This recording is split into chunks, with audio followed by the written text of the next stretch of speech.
인사하도록 하겠습니다. 저희 축하합니다. 네, 축하합니다. 하나님께서 지금까지 인도해 주셨고 또 앞으로도 인도해 주실 것을 또 기대하면서 또 4주년을 맞아 봅니다. 오늘 우리 초등부에서 또 사행시를 한 것처럼 아브라함의 이야기를 하도록 하겠습니다. 아브라함을 지금까지 우리가 잘 봤습니다. 아브라함을 부르시고 하나님께서 그에게 어마어마한 약속을 주십니다. 그 약속이 뭐였습니까? 바로 민족과 또 땅에 대해서 또 하나님의 임마누엘에 대해서 약속을 주신 거죠. 근데 그 약속이 이루어질만 했던가요? 아니면 불가능했던가요? 불가능한 일이었어요, 사실. 하나님은 항상 그 불가능한 일을 또 가능케 하시는 하나님의 전능하심을 보여주시는 것이죠. 그래서 아브라함 너로 말미암아 큰 민족을 이룰 것이고 너로 말미암아 땅을 주겠다 이렇게 말씀하시면서 하나님 나라에 대해서 하나님의 회복을 약속을 해주십니다. 그런데 아브라함은 그게 믿겨지질 않는 거예요. 우리도 마찬가지죠. 사실 하나님의 어떤 약속들을 보면 믿겨지지가 않아요. 너무 불가능해 보이는 거죠. 우리 같은 자들을 어떻게 구원하시는가, 또 우리 같은 사람들을 어떻게 새하늘과 새 땅 가운데 들어가게 하실 것인가, 사실 믿겨지지 않는 이야기들이 성경에 굉장히 많이 나와 있습니다. 그런데 아브라함은 마찬가지로 하나님께서는 주신다고 말씀하셨지만 믿지 못하는 거예요. 그래서 끊임없이 의심하고 또 끊임없이 믿지 못했기 때문에 결국은 육신의 자녀를 누구를 낳습니까? 바로 이스마엘이라고 하는 이제 아이를 낳게 됩니다. 육신의 아이지요.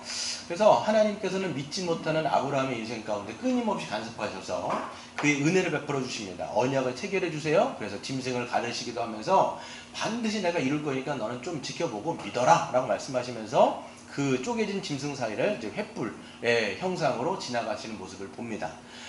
게다가 창세기 17장에 보면 그것을 아예 언약을 기억하라고 몸에다가 할례라고 하는 것을 통해서 그 언약의 표징을 남겨주십니다. 그래서 너는 네 몸을 통해서 계속 보라는 거예요. 그래서 반드시 하나님께서는 그 불가능한 약속을 이루실 것이니까 넌 그걸 믿어라 라고 말씀하시면서 그 할례의 언약의 표징을 주십니다.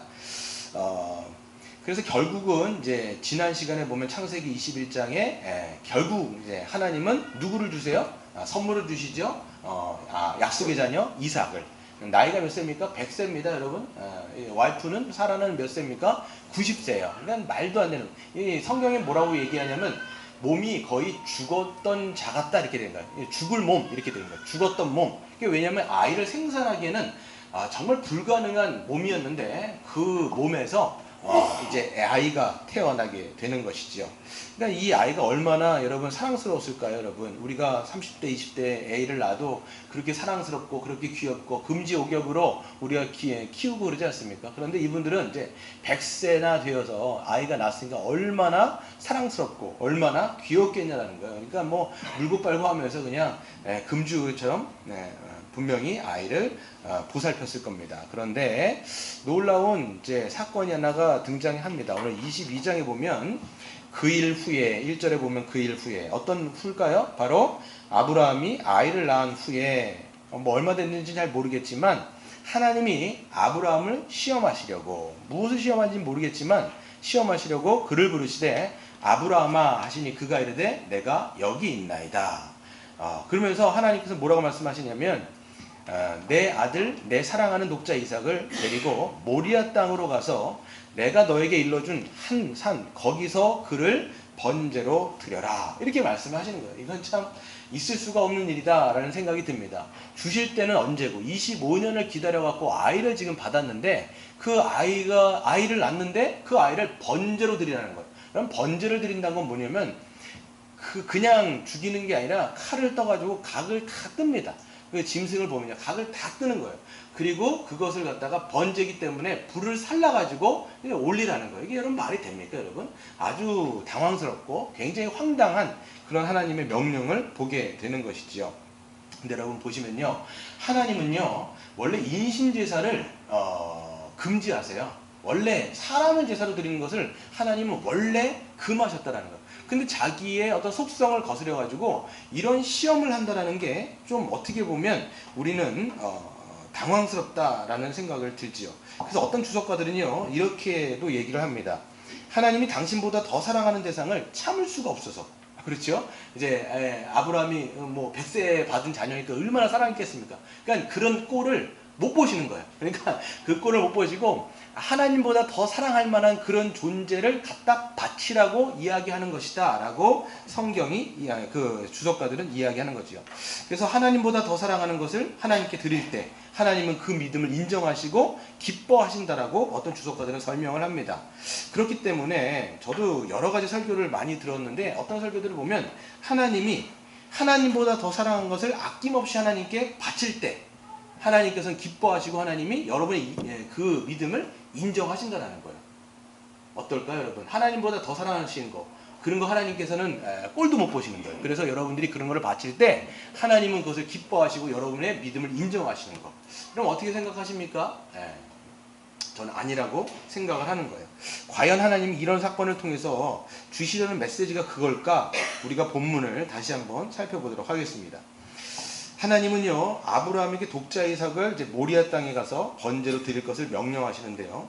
이렇게 황당한 명령을 받은, 이런 황당한 그런 말씀을 받은 아브라함은요, 아브라함도 황당해요. 모습을 보면 아브라함은 한 번도 지체하거나 망설이는 모습을 거의 보이지 않습니다.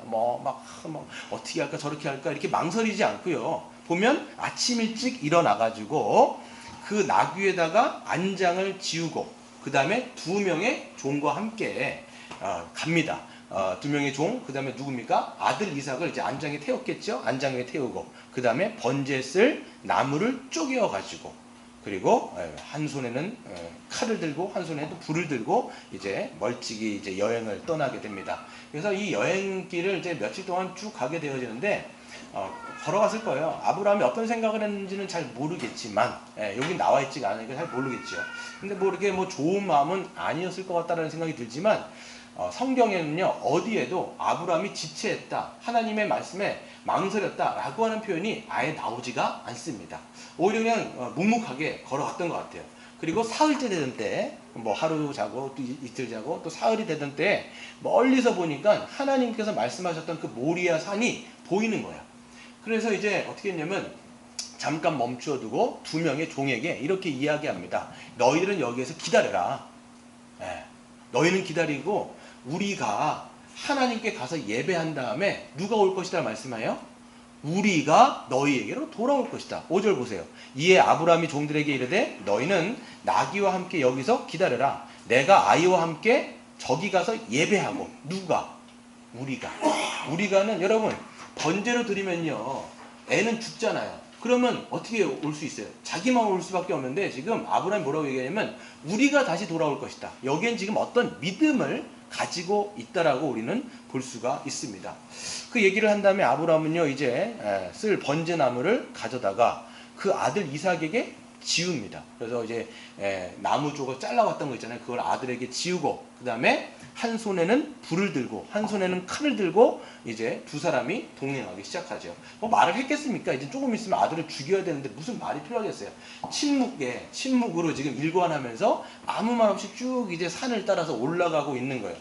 여러분 그런 거 한번 해보셨습니까? 옛날에 이제 저도 이제 아버지랑 한번 이제 그 산소에 가서 이제 하려고 하는데 아버지랑 이제 둘이 1시간을 가는데 거의 말없이 쭉 묵묵하게 걸어가는 거죠. 그렇게 아마 걸어갔을 거예요. 쭉 걸어가는데 이제는 어떻게 됩니까? 시간이 되었고 하나님께서 말씀하시고 명령하셨던 그 땅에 도착하게 되었습니다. 그랬을 때 아브라함이 보인 행동, 그 전에 이제 묻지요. 침묵을 깨고 이삭이 아버지에게 묻습니다. 뭐라고 묻습니까? 7절에 보면 내 아버지여 하니 그가 이르되 내 아들아 내가 여기 있노라. 이삭이 이르되 불과 나무는 있거니와 번제할 어린 양은 어디 있습니까? 애가 생각하기도 이상한 거예요. 번제할 나무도 있고 불도 있고 칼도 있고 다 준비되어 있는데 번제할 뭐가 없어요. 재료가 없는 거예요. 번제할 재료가. 그러니까 이상하다 싶으니까 물어보는 거죠. 그때 아브라함이 뭐라고 얘기해요? 그건 바로 너다. 이렇게 얘기하지 않겠죠? 그렇게 얘기하지 않는다는 거예요. 뭐라고 얘기합니까? 8절에 한번 같이 읽어볼까요? 시작. 아브라함이 이르되 내 아들아 번제할 어린 양은 하나님이 자기를 위하여 친히 준비하시리라고 두 사람이 함께 나아갔다. 이렇게 얘기하는 거예요. 지금 여기서도 보면 아브라함이 어떤 믿음을 가지고 있는지를 분명히 알 수 있어요. 하나님은 그 번제할 어떤 거에 대해서 친히 당신께서 준비를 하실 거니까 너는 염려하지 말아라. 이렇게 말씀을 하면서 두 사람은 계속해서 하나님이 명령하셨던 산으로 올라가지요.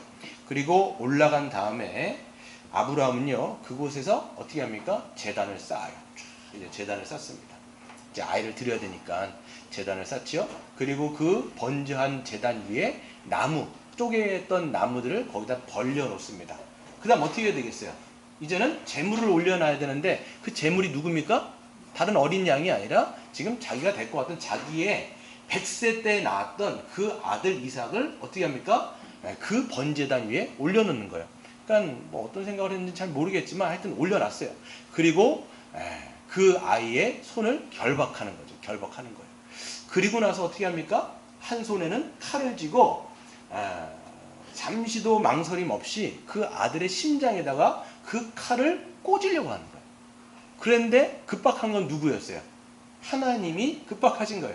하나님께서 정말 죽이려고 했던 아브라함의 그것을 만류하죠. 아브라함아, 아브라함아. 여기 성경에 보면요, 아브라함에 대해서 2번이나 부릅니다.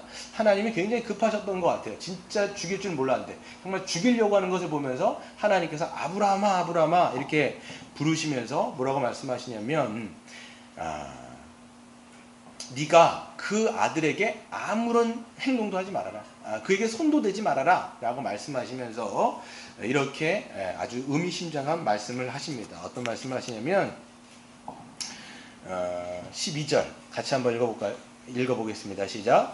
사자가 이르시되 그 아이에게 내 손을 대지 말라. 그에게 아무 일도 하지 말라. 내가 내 아들 내 독자까지도 내게 아끼지 아니하였으니 내가 이제야 내가 하나님을 경외하는 줄을 아노라. 아멘. 지금 뭐라고 말씀하시냐면 이제야 비로소 네가 나를 경외하는 줄 알겠다 라고 말씀하십니다. 그렇다면 하나님은요, 아브라함이 자신의 가장 소중한 것까지 드리는 그 충성을 확인하시고 비로소 흡족해 하신 하나님, 이렇게 볼 수가 있을까요? 가장 사랑하는 것까지도 이제 막 어떤 사람은요 이걸 막 정말 죽이려고 액션까지 취했다 이렇게 얘기하는데 정말 이게 페이크처럼 이게 아니죠. 진짜 죽이려고 한 거예요. 그러면 하나님은 딱 위에 보시면서 얘가 가장 아끼는 것까지도 나에게 주는구나 이렇게 얘기하면서 흡족하다. 그 충성을 내가 확인했으니까 괜찮다 이렇게 말씀하시겠어요? 여러분 너무 하나님이 괴팍하지 않습니까? 뭐 영화 같은 데 보면요 어떤 조직 보스가 있습니다. 그러면 거기 밑에 있는 그 부하들이요 자기의 충성을 맹세하기 위해서 뭐 손가락을 자른다든지 뭐 이렇게 하면서 자기의 목숨까지 내놓는 어떤 신용을 하잖아요. 그러면 그 보스는 그걸 보면서 괜찮은데 네가 그 충성 그 정도의 충성을 하는 걸 보니까 네가 나를 얼마나 그 존중하는지 알겠다 이렇게 하면서 흡족해하는 그 보스, 하나님이 그런 분이십니까? 지금 성경에서는 그런 얘기를 하고 있지 않다라는 것을 우리는 알 수가 있는 것이지요. 그럼 우리는 다시 한번 생각해 봐야 돼요. 하나님은 아브라함에게 왜 이런 당황스러운 명령을 하셨을까? 왜 그랬다고 말씀하고 있습니까? 바로 아브라함을 시험하기 위해서. 1절 보세요. 아브라함을 시험하시려고 하나님께서 그를 부르시고 이런 명령을 주셨다는 것이죠. 그러면 그 아브라함의 어떤 믿음을 시험하는 것이냐라는 것을 우리가 생각해 봐야 하는 것이죠. 근데 아브라함도 보면요 어떤 믿음을 가지고 있었기 때문에 어떤 믿음을 가지고 있었기에 아무런 망설임 없이 아들을 그렇게 번제로 드릴 수 있었을까라는 우리가 의구심을 가질 수 있습니다. 그래서 하나님은 그를 시험하시려고 했고 아브라함은 그의 믿음의 시험을 통과했다라고 우리는 이 성경 본문을 통해서 알 수가 있어요. 어떤 믿음이냐라고 하면 잘 생각해 보세요. 하나님은 아브라함에게 뭘 주셨어요? 약속을 주셨죠. 어떤 약속이었어요? 땅과 민족과 주권에 대해서 하나님께서는 약속을 주셨단 말이에요. 그러면 이 아브라함을 통해서 사라를 통해서 민족이 나오려면 먼저 뭐가 나와야 돼요? 자식이 나와야 돼요. 일단 자식이 나와야 돼요. 근데 이 자식이요 나올만 했어요? 나올 수가 없었어요. 불가능했죠. 그러니까 맨날 의심하다가 결국은 이스마엘까지 낳는 모습을 보지 않습니까? 그러니까 이거는 불가능한 일이라고 아브라함도 사라도 날마다 하나님께서 그런 걸 말씀하실 때마다 어떻게 했어요? 웃었단 말이에요. 어떻게 보면 실수 같은 거예요. 하나님, 어떻게 그런 말씀하십니까? 지금 내 나이가 지금 90세, 100세인데 이런 할아버지, 할머니가 무슨 애를 낳습니까? 이렇게 하면서 계속 실수를 했단 말이에요. 계속 이렇게 웃었단 말이에요. 그런데 때가 되었을 때, 어떤 시기가 되었을 때 사라가 임신을 적극한 거예요. 근데 갑자기 어떻게 봅니까? 여보 오늘 신게 먹고 싶어. 뭐 이렇게 얘기를 하는 거예요. 그 이상하지 않습니까? 그러다 보니까 그 할머니가 갑자기 신게 먹고 싶다고 하니까 이게 무슨 일이지? 알고 보니까 애가 들어선 거예요. 그러면서 어떻게 합니까? 점점 배가 불러오고 그 할머니가 막 입덧을 하고 뭐 이렇게 하는 거예요, 여러분. 여러분보다 한 30세가 많아 90세 할머니가 막 입덧을 하고 배가 불러오고 이게 살이 쪄갖고 배가 부른 게 아니라 애가 들어서 갖고 이렇게 입덧을 하고 했다고 생각해 보세요. 그게 여러분 믿겨지겠냐라는 거예요. 그런데 그게 사라의 눈에 그리고 아브라함의 눈에 이게 보이는 거예요. 지금 자기의 눈앞에 그런 지금 일들이 일어나고 있다는 것을 그들은 직접 목격한 거죠. 그리고 때가 찼을 때 어떻게 됩니까? 10달이 이제 채워진 다음에 사라가 임신했던 그 아이가 해사야. 애가 이제 뱃속에서 이제 밖으로 빠져나오는 것을 보는 거죠. 아브라함은 놀랐을 거예요. 사라도 놀랐을 겁니다. 그렇게 불가능했던 일들이 어떻게 일어났을까? 이 아이 이삭을 보면서 하나님은 정말 그 약속을 반드시 지키시는 전능하신 하나님이시구나 라는 것을 고백할 수밖에 없는, 혀를 내두를 수밖에 없는 그런 이제 상황이 놓여 있는 것이죠. 그럼 여러분 보세요. 그 약속하신 이삭은 어떤 거예요? 하나님께서 약속을 하신 것의 보증 같은 거예요. 하나님의 약속이 다 성취가 됐습니까? 아직 성취가 안 됐습니까? 성취가 안 됐어요. 성취가 다 되려면 어떻게 돼요? 이 아이를 통해서 정말 바다에 있는 수많은 모래알처럼 하늘의 수많은 묵별처럼 이 아이를 통해서 많이 번성돼야 돼요. 그리고 이 번성된 민족들이 어디를 들어가야 돼요? 가나안이라고 하는 약속의 땅에 그 땅에 차지를 해야 하나님의 약속이 성취가 되는 거란 말이에요. 근데 만약에 여러분 하나님께서 지금 어떤 명령을 주셨어요? 애를 죽이라는 거예요. 지금 그 약속의 보증인 애를 죽이라는 거예요. 만약에 그러면 이 애를 죽여버리면 어떻게 될까요? 하나님의 약속이 이루어져요? 아니면 끝나는 거예요? 끝장나는 거예요. 네, 하나님은 반드시 약속하신 것을 이루시는 하나님인데 지금 약속의 보증으로서 아이를 주셨는데 얘가 죽어버리면 이제는 아예 하나님의 약속은 이루어질 수 없다라는 것을 아브라함은 알게 된 것이죠. 근데 지금 아브라함은 어떤 믿음을 갖고 있냐면 하나님은 한 번 약속하시면 반드시 어떻게 하신다? 이루실 거야. 이런 믿음이 있는 거예요. 그렇기 때문에 하나님께서 지금 이 아이를 죽이라고 말씀하셨지만 내가 이 아이를 죽여도 어떻게 하실 거라는 거예요? 다시 살리실 거라는 거예요. 없는 것에서 있는 것으로 부르시고 죽은 자 가운데서 살리시는 그 하나님을 믿었다라고 성경이 기록하고 있는 거예요. 그 믿음 때문에 지금 그 믿음이 있었기 때문에 하나님 앞에 이런 말도 안 되는 어떻게 보면 말도 안 되는 그 명령을 순종할 수 있어요. 물론 진짜 죽이려고 했던 거예요. 근데 만약에 죽였으면 어떻게 돼요? 하나님은 어떻게 하셨을까요? 죽은 자 가운데 얘를 살리셨을 거예요. 근데 왜 안 죽였을까요? 죽였다 살려면 귀찮거든요. 죽였다 살려면 귀찮거든요. 그러니까 이게 손 대기 전에 거기서 멈추시고 그 다음에 이제 부르신 거예요. 근데 하나님은 지금 이 아브라함의 믿음이 어떤지를 어떻게 했어요? 이제는 아신다라는 거예요. 내가 너의 믿음, 지금요 하나님은요 이 믿음 주시려고 지금까지 인도하신 거예요. 지금까지 그의 인생 가운데 개입하시고 간섭하시고 모두 주시고 모두 보여주시고 막 하면서 지금까지 이 믿음 만들기 위해서 오신 거랍니다. 근데 아브라함은 그 믿음을 보였어요? 안 보였어요? 하나님 앞에 보여드린 거예요. 이게 행위로서 그 믿음의 순종을 통해서 그 믿음을 하나님께 보여주시고 하나님은 그 믿음을 보시면서 어떻게 하신 거예요? 됐다. 내가 너에게 지금 이 믿음 주려고 하는 것이고 그 믿음이 보인 것을 나는 이제는 내가 보았구나라고 하나님이 말씀하신 것을 우리는 보게 되는 것이죠. 여러분 이 구약의 역사적인 사건을 신약의 관점으로 사도 바울은 다시 쓰고 있습니다. 재해석을 하고 있죠. 재해석이 아니라 해석을 하고 있는데 한번 찾아보도록 하겠습니다. 로마서 4장입니다. 이 내용을 그대로 갖고 오고 있어요.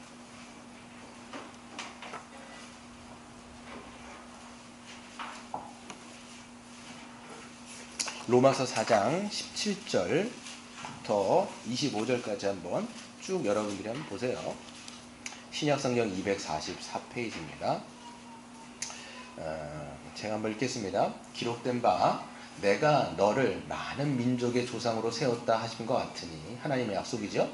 그가 믿은 바 아브라함이 믿은 바 무엇을 믿느냐? 하나님은 죽은 자를 살리시며 없는 것을 있는 것으로 부르시는 이시니라. 이걸 믿었다라는 거예요. 이삭이 나온 것은 여러분 창조하고 똑같은 거예요, 여러분. 이삭이 낳은 거는요, 정말 죽은 몸이 애를 낳기 때문에 이건 창조의 역사예요. 하나님의 창조의 역사를 믿었다라고 얘기하는 거예요. 뿐만 아니라 이 애를 죽여도 다시 살리실 그 하나님을 믿은 거예요. 그래서 아브라함이 바랄 수 없는 중에 바라고 믿었으니 이는 내 후손이 이와 같으리라 하신 말씀대로 많은 민족의 조상이 되게 하려 하심이라. 그가 100세나 되어 자기 몸이 죽은 것 같고 사라의 태가 죽은 것 같음을 알고도 믿음이 약하여지지 아니하고 믿음이 없어 하나님의 약속을 의심하지 않고 믿음으로 견고하여져서 하나님께 영광을 돌리며 약속하신 그것을 또한 능히 이루실 줄을 확신하였으니 누가? 아브라함이. 그러므로 그것이 그에게 의로 여겨졌느니라. 여러분, 그러므로 그것이가 뭘까요? 그것이 아브라함의 그 믿음이 하나님의 창조를 믿고 하나님의 그 부활의 능력을 믿은 그 믿음이 결국은 하나님 앞에 의롭다함을 인정받는 것이 되었다라고 성경은 이야기하고 있습니다. 그러면서 보세요. 23절 같이 읽어, 23절, 24절, 25절 같이 읽겠습니다. 시작. 그에게 의로 여겨졌다 기록된 것은 아브라함만 위한 것이 아니요 의로 여기심을 받은 우리도 위함이니 곧 예수 우리 주를 죽은 자 가운데서 살리신 이를 믿는 자니라. 예수는 우리가 범죄한 것 때문에 내어줌이 되고 또한 우리를 의롭다 하시기 위하여 살아나셨느니라. 아멘. 아브라함이 그러한 믿음으로 의롭다고 인정받은 것처럼 여러분 그 믿음을 누구에게 적용시키는 거야? 우리도 그런 믿음으로 하나님 앞에 의롭다고 인정을 받는다라고 성경은 선언하고 있는 거예요. 우리에게는 어떤 믿음이냐면 하나님께서 우리의 죄를 위하여 예수 그리스도를 십자가에서 못 박아 죽이시고 그 예수를 죽은 자 가운데서 다시 살리셔서 우리를 하나님 앞에 의롭다라고 인정하셨다라고 하는 그 믿음으로 우리를 그렇게 여겨주신다라고 성경은 이야기하고 있는 것이죠. 지금 성경은 그 믿음이 있냐라고 우리에게 물어보는 거예요. 네, 그 믿음으로 구원받는다라고 얘기하는 거예요, 여러분. 근데 여러분 우리는요 보면요 이 믿음으로 구원받는다라는 것을 너무 당연하게 생각하는 경향이 있어요. 보면요, 믿음으로 구원받고 믿음으로 장땡이다. 약간 이런 생각을 하는데 그 믿음의 성격이 어떠냐라는 거예요. 지금 이런 믿음의 성격을 갖고 있느냐라고 물어보는 거죠. 성경은요 이것을요 가능한 일이 아니라 어떤 일이라는 거예요? 불가능한 일이라는 거예요. 지금 불가능한 일이라는 거예요. 성경이 불가능하다고 설명하는 것을 우리는 너무나 당연스럽게 생각합니다. 그래서 구원도 너무나 당연하게 생각하는 거예요, 여러분. 너무나 당연. 불가능하다고 얘기하는데 당연하다 이렇게 자꾸 생각하는 것이죠. 보세요. 하나님의 아들이신 예수님이 우리의 죄를 위해서 십자가에 돌아가셨습니다. 이렇게 얘기하면 우리는 그렇죠. 당연하지요. 이렇게 생각합니다. 그 예수님께서 우리를 의롭다 하시기 위해서 죽은 자 가운데서 살아나셨습니다. 얘기하면 그렇죠. 당연한 거 아닙니까? 이렇게 얘기를 하는 거예요. 그리고 우리가 그 예수 그리스도를 믿음으로 말미암아 이 죄인이 하나님 앞에 설 수 있는 의의 자격을 얻어서 하나님 나라에 들어갈 수 있습니다. 이렇게 얘기해도 당연한 건 아닙니까? 이렇게 얘기하는 거예요. 이런 모든 일이 지금 성경에 뭐라고 얘기하는 거예요? 불가능하다라는 거예요. 여러분, 죄인이 죄 용서함을 받고 이 죄인이 하나님 앞에 서서 하나님 나라에 들어간다라고 얘기하는 것은 이거는 있을 수가 없는 일이에요. 불가능한 일인 거라는 거예요. 이거는 없는 것에서 있는 것으로 부르시는 창조의 역사이기도 하고요.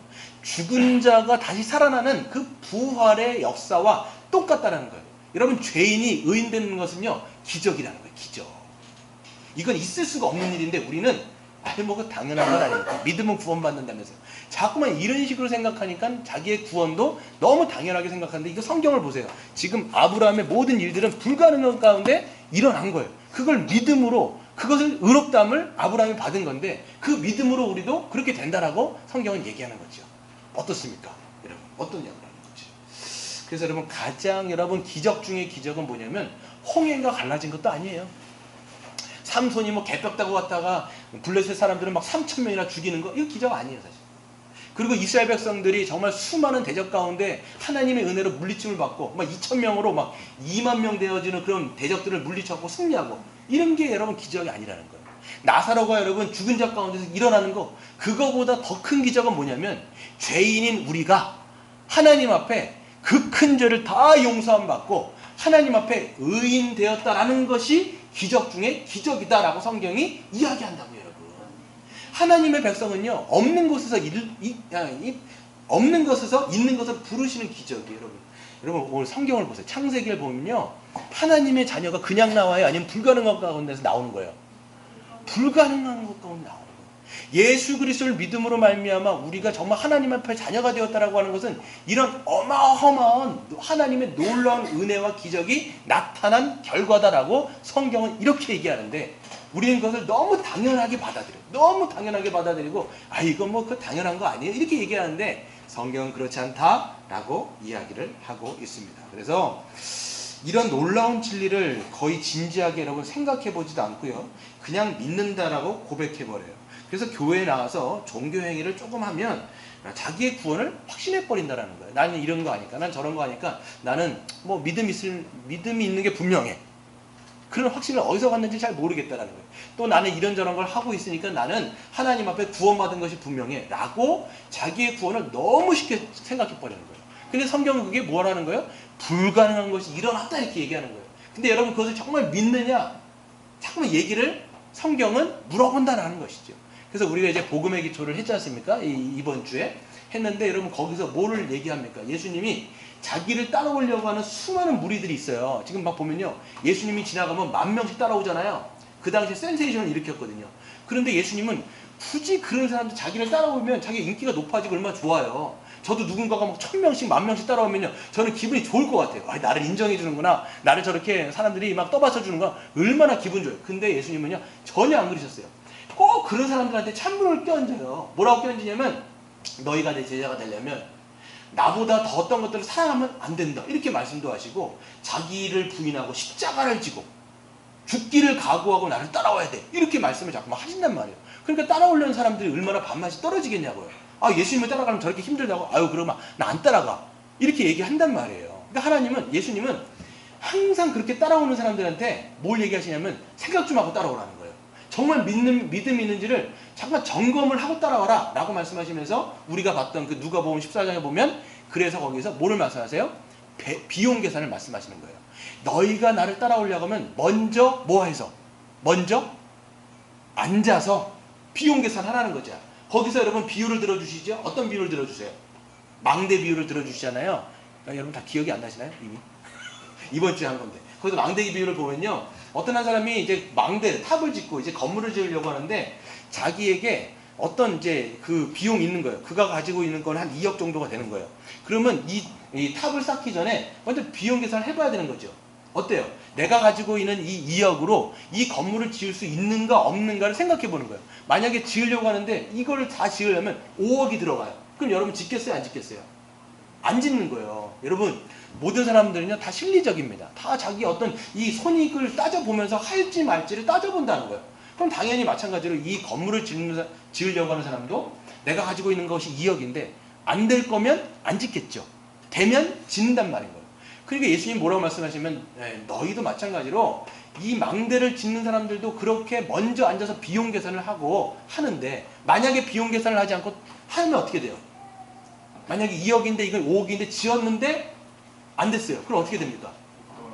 네, 부도나는 거예요. 그러면 이거를 짓다가 말게 되어지면 건물이 아름다울까요? 흉물일까요? 엄청 흉물인 거예요. 저희 동네도 가면 저기 어떤 교회가 짓다가 망 게 있어요. 어떤 권사님이 그 100억을 먹고 튀어가지고 이게 빵꾸가 난 거예요. 그래가지고 건물을 짓다가 말아요. 지금 아예 그 골격을 다 빼버렸는데, 그 짓다가 마는 거예요. 흉물이 된다라는 거예요.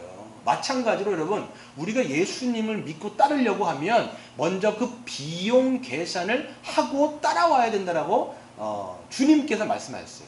어떤 비용 계산이냐라고 얘기하면 어떤 비용 계산이었어요? 우리가 예수님을 믿고 따랐을 때에 우리에게 주어지는 복락이 무엇인지를 계산하시겠죠.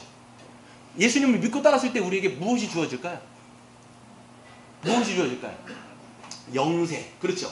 영생, 하나님 나라, 천국, 복, 이게 다 뭐랑 관련되어 있냐면 우리가 그리스도를 믿고 따랐을 때 그리스도께서 우리를 위해서 십자가에서 죽으신 그 죄 용서, 그 다음에 그분으로 말미암아 우리가 하나님 앞에 의롭다함을 받은, 그 의롭다함을 받았기 때문에 하나님 나라에 들어갈 수 있는 자격을 얻게 되어지고, 맨 마지막에 새 하늘과 새 땅에 들어가 그 영생을 누리게 되어지는 모든 것들이 다 뭐예요? 예수님을 믿고 따랐을 때 누리게 되어지는 복이라는 거예요. 그런데 반대로 한측에 뭐가 있어요?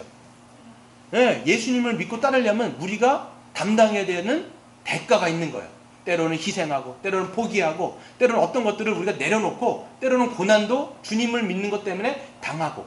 제가 지난 시간에 한번 말씀드린 적이 있는데, 우리 수요의 모임 때는 어떤 분이 이제 예수님을 믿고 난 다음에 이분이 카센터를 했는데, 이 카센터 이제 원래 자기가 세상 방식으로 했던 거예요. 뭐 때로는 막 속이기도 하고.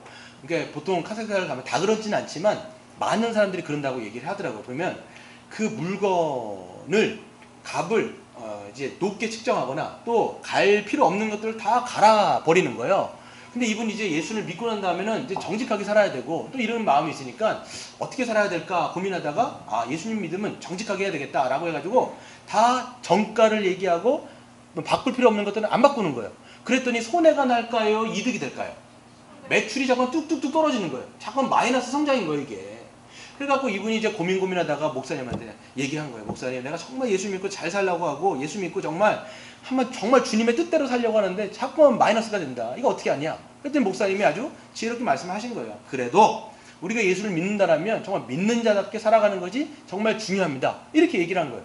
그랬을 때 이제 이분이 이제 계속 하다가 결과는 나중에 좋아졌어요. 왜 그러냐면 속이지를 않으니까 사람들이 그 입소문을 듣고 이제 와가지고 점점 매출이 올랐다고 얘기하는데, 어떤 거는요, 이분은 어떻게 보면 결과가 좋지만 결과 안 줄 수도 있거든요. 그럼에도 불구하고 우리가 그런 주님을 믿는 것 때문에 대가 지불을 하면서 따라갈 거냐? 이렇게 물어보는 거예요. 그러면 여러분, 어떤 사람이 예수님 믿고 따라갈까요? 끝까지. 어떤 사람이 따라갈까요? 비용 계산을 하고, 이게 보여야 돼, 이게. 하나님, 예수 그리스도를 믿었을 때 죄용서함 받고 의롭다함을 받고 하나님 나라에 들어가 새하늘과 새 땅 가운데 영생을 누리겠구나라고 하는 그 영적인 복이 보여야지 많이 따라가는 거예요, 여러분. 그래서 여러분, 이 영적인 눈이 안 열리면 믿을 수가 없어요. 믿지 못하기 때문에 안 따라간다라고요, 여러분. 이렇게 얘기를 하는 거죠. 그래서 여러분, 천국은 마치 뭐예요? 밭에 감추인 보화. 여러분, 성경은요 뭐라고 얘기하냐면 그 보화가 밭에 감추어 있대요. 그냥 떡 눈으로 봤을 때는 안 보이는 거예요. 근데 밭에 감추어 있는 보화가 있어요. 여러분, 어떤 사람이 지나가는데 땅 속에 이만한 보석이 있다고 생각하세요. 이만한 보석. 이게 다이아몬드가 이만하면 얼마일 것 같아요? 욕하는 게 아니에요. 만약에 이만한 보석이 있다고 생각해 보세요. 제 머리통만한 이 다이아몬드가 있으면 이거 한 얼마일 것 같으세요? 이거 뭐 말로 셀 수 없어요. 제 머리가 크기 때문에 엄청난 이제 가격이 있는 거예요. 근데 그게 땅 위에 있는 게 아니라 땅 밑에 숨겨져 있어요. 근데 이 사람이 어떤 사람이 지나가다가 딱 보니까 뭐 어떻게 했는지 모르겠지만 이 땅 밑에 다이아몬드가 숨겨져 있다는 걸 발견했어요. 그럼 이 사람이 어떻게 할까요? 땅을 사는 게 지혜로운 거예요. 그렇잖아요. 그러니까 성경에 뭐라고 되어 있냐면 그가 집에 가서 자기가 갖고 있는 전 재산을 다 팔아서 이 땅을 샀다라는 거예요. 그게 지혜로운 거거든요, 여러분. 근데 그 지혜가 있으려면 어떻게 되냐면 예수 안에 있는 감추어져 있는 그 보화가 보이는 사람만이 그렇게 따라가는데, 그게 안 보이면 못 가는 거예요. 지금 아브라함은요 그 믿음의 보화가 보인 거예요. 그러니까 하나님을 믿고 따라가서 결국은 하나님 앞에 의롭다함을 인정받는 그 은혜가 있었다라고 성경은 이야기하고 있습니다. 여러분, 우리는요 그래서 이 믿음의 비용 계산을 정말 해서 내 믿음이 진짜냐, 이걸 자꾸만 확인하셔야 돼요. 내 믿음이 진짜냐, 정말 구원받을 만한 믿음이 있느냐, 이것을 우리가 자꾸만 성경은 점검을 하라고 이야기를 하고 있는 것이죠. 마지막으로 하나만 더 보고 말씀을 마칠 텐데요. 성경을 이제 오늘 마지막에 보면요, 이렇게 하나님께서는 그 아브라함을 시험하시고 아브라함은 그 시험에 통과를 했습니다. 그러면 사건이 종결이 돼야 되는데 13절부터 다른 한 사건이 나옵니다. 어떤 이야기냐면 아브라함이 눈을 들어 봤는데 거기에는 뭐가 걸려 있어요? 한 순양이 걸려 있는 거예요. 그래서 이제 순양이 수풀에 걸려 있으니까 아브라함이 그것을 뿔을 빼가지고 데리고 온 다음에 결국은 그걸 가지고 어떻게 했어요? 번제를 드려버렸어요. 그러니까 이삭을 대신해서 이 순양을 번제로 드려버렸단 말이에요. 그렇죠? 그럼 여러분 여기서 보면요. 그러면서 아브라함은 여기서 뭐라고 말씀합니까? 그 땅을 여호와의 이레다라고 얘기하죠. 여호와의 이레. 그 뜻은 뭐였어요? 14절에 보시면 오늘까지 사람들이 이르기를 여호와의 산에서 준비되리라 하십니다. 여러분 이 여호와의 이레 굉장히 많이 사람들이 쓰는 용어예요. 여러분 내가 어떤 게 막 기도하고 막 갖고 싶은 게 있었는데 뭔가 갑자기 딱 등장했어요. 그럼 이걸 뭐라고 얘기해요? 여호와의 이레다 이렇게 얘기한단 말이에요. 특별히 뭐 신학생들 같은 경우는 뭘 얘기하냐면 등록금이 대부분 없어요. 그러니까 등록금이 없었는데 갑자기 등록금이 생겼어요. 그럼 뭐라고 얘기해요? 여호와의 이레다. 근데 대부분 안 생기죠. 안 생기니까 뭐예요? 대부분 휴학해요. 그래서 대부분 휴학합니다. 막 휴학해갖고 여호와의 이레가 아니가지고. 근데 여러분 이걸 쓸 수가 있는데 사실 그런 여호와의 이레가 아니라는 거예요. 지금 여기서 쓰는 단어는요. 하나님의 구원의 경륜에서 하나님은 반드시 친히 하나님의 구원은 하나님이 준비하신다 이 얘기를 하고 있는 거예요. 그래서 딴 데다가 뭐 등록금이 없는 데 생겼다 이런 데 쓰는 용어가 사실 아니라는 거예요. 여러분 지금 이거를 보면서 누가 생각나는 거예요. 지금 여기서 지금 이삭을 대신하여서 순양을 드렸단 말이에요. 그것도 지금 그 땅이 어디예요? 모리아 산이에요. 여러분 모리아 산은요 나중에 어떤 산이냐면 역대하 3장 1절에 보면 예루살렘 성전이 지어졌던 그 기초의 땅인 거예요. 거기에 누가 어떻게 돼요? 나중에 예수님이 골고다의 언덕에 올라가서 십자가에 못 박혔던 그 장소가 어디예요? 이 모리아 산이라는 거예요. 그럼 여러분 하나님은요 이 사건을 통해서 지금 무엇을 보여주시고자 한다는 거예요. 하나님의 언약의 성취는 이제 결국은 누구를 통해서? 바로 예수 그리스도를 통해서 반드시 이루어질 것인데 하나님의 구원의 역사는 누가 준비하신다? 하나님이 준비하신다는 거예요. 여러분 성경의 역사를 보면요 하나님은 반드시 그 구원을 이루시기 위해서 당신이 친히 준비하시는 거예요. 다 준비하시는 거예요. 여러분 보세요. 하나님께서 이삭 준비해 주셨죠. 여러분 우리는 읽지는 않았지만 20절부터 지금 누구 얘기냐면 리브가 얘기가 나와요. 여러분 갑자기 왜 리브가 얘기가 튀어나와요? 이삭이 안에 누구다? 리브가다 여러분. 하나님은 그러니까 이삭의 와이프까지 리브가까지 지금 준비해 놓고 계시는 거예요. 이 둘을 통해서 지금 누가 나와요? 야곱이라고 하는 사람 나오죠. 야곱을 통해서 누가 나옵니까? 12명의 아들이 나오죠. 12명의 아들을 통해서 누가 나옵니까? 이스라엘이라고 하는 나라가 탄생되죠. 그 이스라엘이라고 하는 나라를 통해서 결국은 누가 등장하세요? 예수 그리스도가 이 땅 가운데 오신단 말이에요. 그 예수 그리스도께서 결국은 어떻게 되세요? 하나님께서 이 모든 인류의 죄의 문제를 해결하기 위해서 십자가에서 죽이시고 우리를 의롭다 하시기 위해서 그를 부활시키셨다라는 거예요. 성경은 다 뭘 얘기하느냐면 하나님이 준비하신다라는 거예요. 하나님이 준비하신다라는 거예요. 그럼 우리는 뭘 해야 돼요? 하나님이 준비하신 그 구원의 역사를 우리 보고 어떻게 하라는 거예요? 지금 믿으라는 거예요. 믿으라는 거예요. 그러니까 여러분 기독교는요 두의 종교가 아니에요. 실질적으로 말해서는 던의 종교예요. 하나님이 다 이루신 것을 너희는 그것을 받아가라는 거예요. 지금 값없이 공로 없이 그 모든 것을 take it 받으라는 거예요. 그러니까 그것을 통해서 하라는 것인데 여러분 보세요.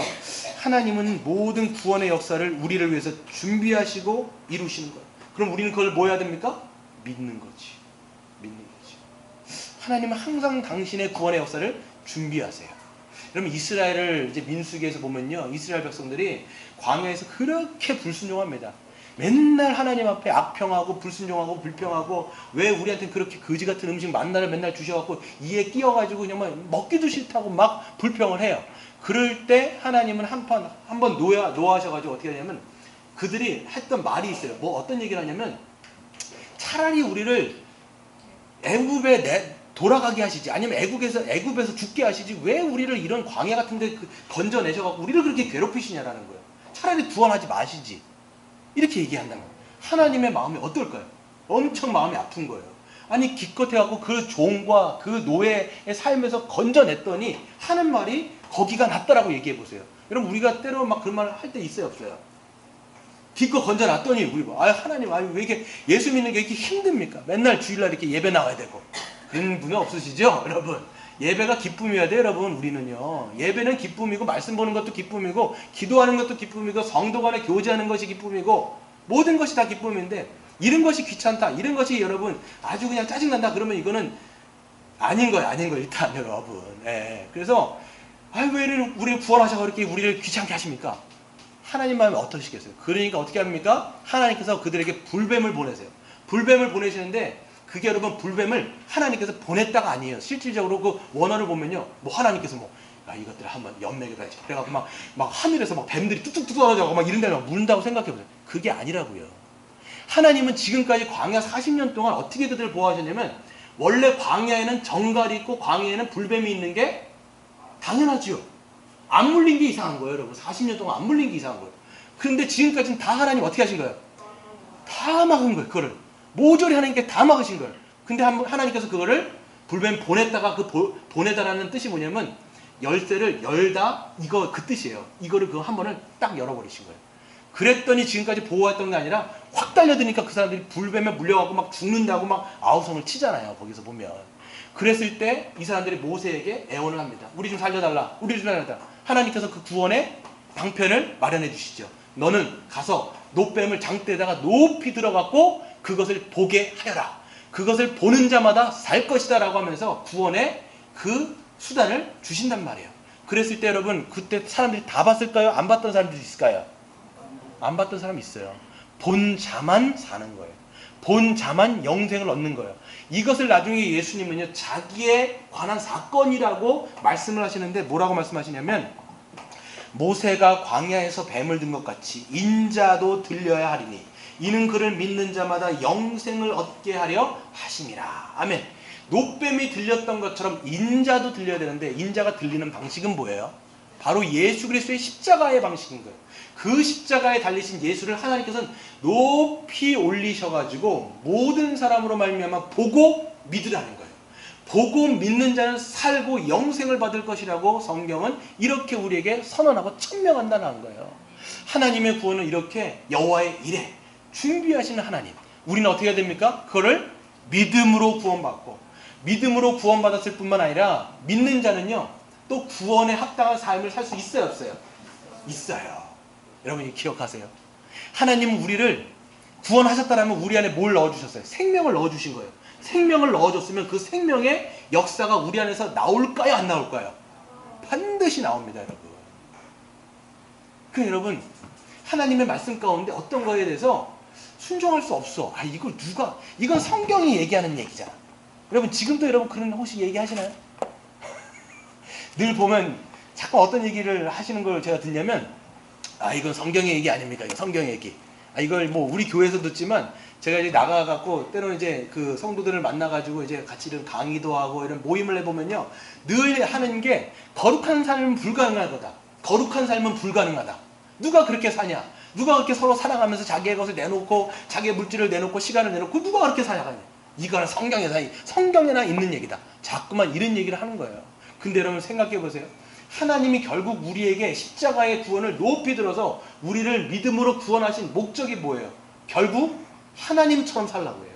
예수 그리스도처럼 살라고 하나님 우리에게는 생명을 주신 거라는 거예요. 하나님은요 구원의 방편도 우리에게 주셨을 뿐만 아니라 우리가 이제는 거룩하게 살아갈 수 있는 모든 영적인 자원들을 다 준비해 두셨다, 안 준비해 주셨다? 여호와의 일에 준비해 주셨다는 거예요. 예수님의 십자가를 준비해 주셨고 믿는 자들에게 약속하신 성령을 부어주셨고 그리고 우리가 함께 공동체로 생활하라고 교회를 선물로 주셨고 근데 여러분 이제는 우리는 믿음으로 아브라함 같은 순종이 된다 안 된다? 안 된다. 된다. 여러분 졸고 있는지 제가 확인하려고 여러분 속을 뻔했죠? 속을 뻔했어요. 된다 여러분 된다. 저는 이제 이 4주년을 맞이하면서 어떤 생각을 하냐면 하나님은 여호와의 일에다 정말 우리를 어떻게 이렇게 모아주시고 생명 주셔서 이렇게 우리로 하여금 신앙생활을 하게 만들어 주시느냐. 우리에게는 이제 영적인 생명이 심긴 자들이에요. 참되게 믿는다라면 심겼습니다. 그 영적인 생명이 이제는 우리 안에서 발화될 거예요. 발현되어질 겁니다. 꼭 여러분 씨앗이 심겨지면요 그 씨앗 안에 뭐가 들어있는지 모르는데 알고 보면 나중에 보면 거기에 꽃이 피고 봉우리가 지고 뭐 열매가 맺는 것을 본단 말이에요. 그 씨앗이 우리에게 심겨진 거예요. 여러분 4주년, 5주년, 6주년, 10주년, 20주년 언제까지 있을지 모르겠지만 영원히 있겠죠. 우리 주님께서 오실 때까지 이 물된 노상교회가 정말 그 영적인 생명들이 발화하여 이제는 정말 우리가 주님 앞에 영광 올려드리는 여러분 로마서 4장에 보면요 이 아브라함의 믿음이 없어지지 않고 그 믿음으로 하나님께 영광 올려드렸다라고 말씀하는데 그런 교회가 되기를 주님의 이름으로 축원드립니다. 아멘.